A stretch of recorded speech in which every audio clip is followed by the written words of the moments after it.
ஒரு உடுக்க கிடந்து உறக்க துடிக்குதே.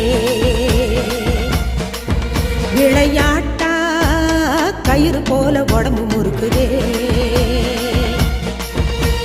கொத்து சட அதில் நாகப்பட அடி ஓயாம சீருதம்மா.